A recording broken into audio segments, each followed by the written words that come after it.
สวัสดีมื้อนี้มาพบกับพระศรีโหบุญมีสิประเสริฐซึ่งเก่าซึ่งเกิดเนาะ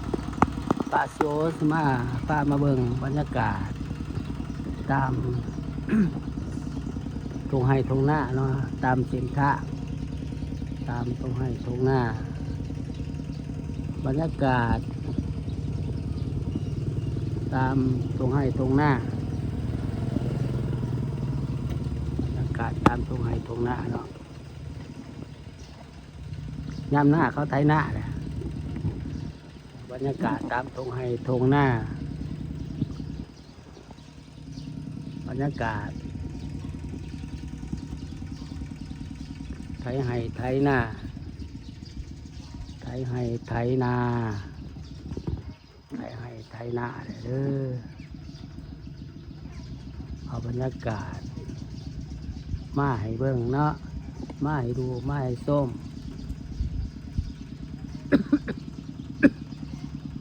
เอาบรรยากาศมาให้ดูให้ส้ม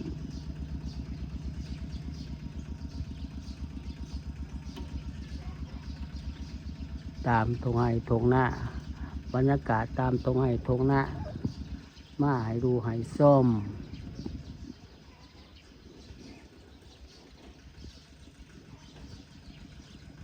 ฝากติดตามช่อง YouTube ของพระศรีโหมีสิประเสริฐนี่เด้อกดไลค์กดแชร์ให้แน่กดติดตามให้แน่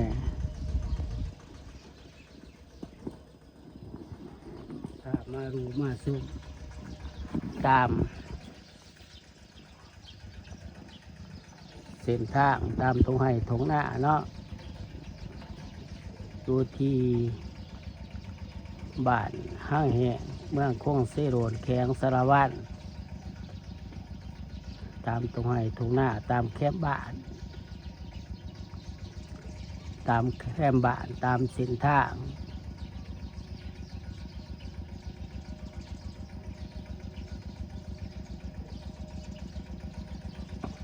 ตามเส้นทางตามตรงไห้ตรงหน้าบรรยากาศตอน9 โมงปลายตอน9 โมงปลายยามมื้อเช้าตอน9 โมงปลายเนาะบรรยากาศตามตรงไห้ตรงหน้า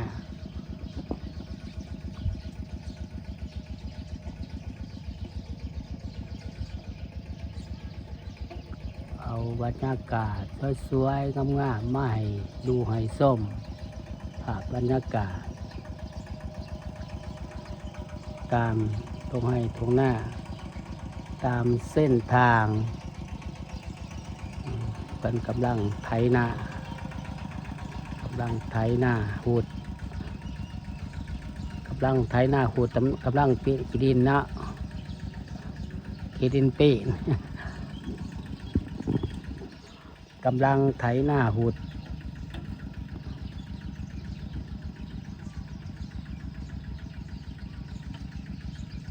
กำลังไถนาหูด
าพบรรยากาศตามตรงไหนตรงหน้าเนาะ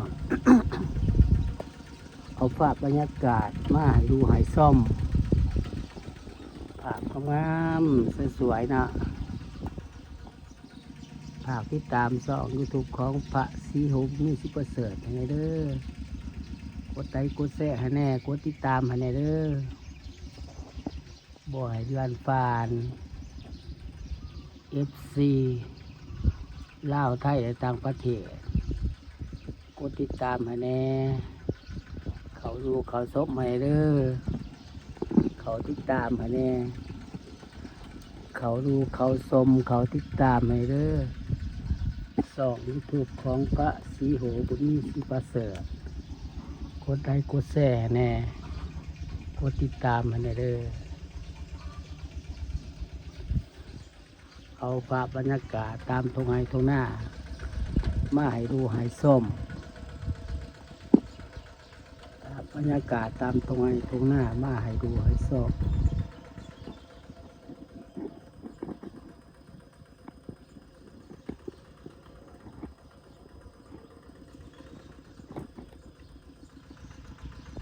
บรรยากาศสวยๆงามๆบ้านนอกคอกหน้า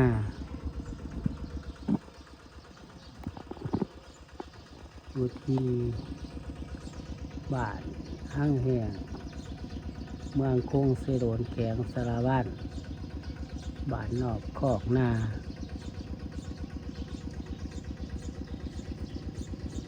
บ้านนอกคอกหน้าเนาะตามตรงให้ทงหน้า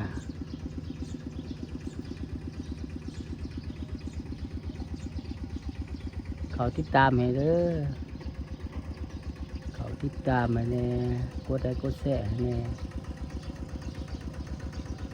กดไลค์กดแชร์ให้แน่เขาติดตามช่องยูทูบของพระศรีโหบุญมีศรีประเสริฐให้เด้ออะไรฟาดมาไว้หาประสานสองไม่ท่านได้ฟาดเนาะเอาบรรยากาศตามตรงไหนตรงหน้ามาให้เบิ่งให้ดูให้ส้มตามตรงให้ตรงหน้ามาให้ดูให้ส้มบรรยากาศสวยๆงามๆมาให้ดูให้ส้มเนาะภาพบรรยากาศสวยๆงามๆภาพบรรยากาศสวยๆงามๆให้ดูให้ส้ม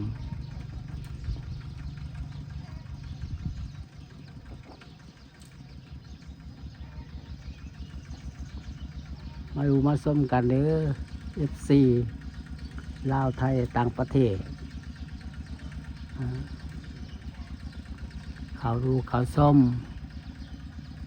เขาติดตามให้แน่เด้อกดติดตามให้แน่กดไลค์กดแชร์ให้แน่เด้อ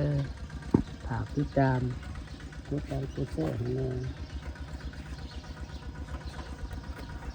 คลิปนี้กับพระศรีโหขอลาไปก่อนขอให้อยู่ดีมีแห้งแต่ความสุขกายสบายใจเด้อมีเงินมีทองหมดมากกายกองสาธุสาธุหมดท่านี้อ้าวบายบาย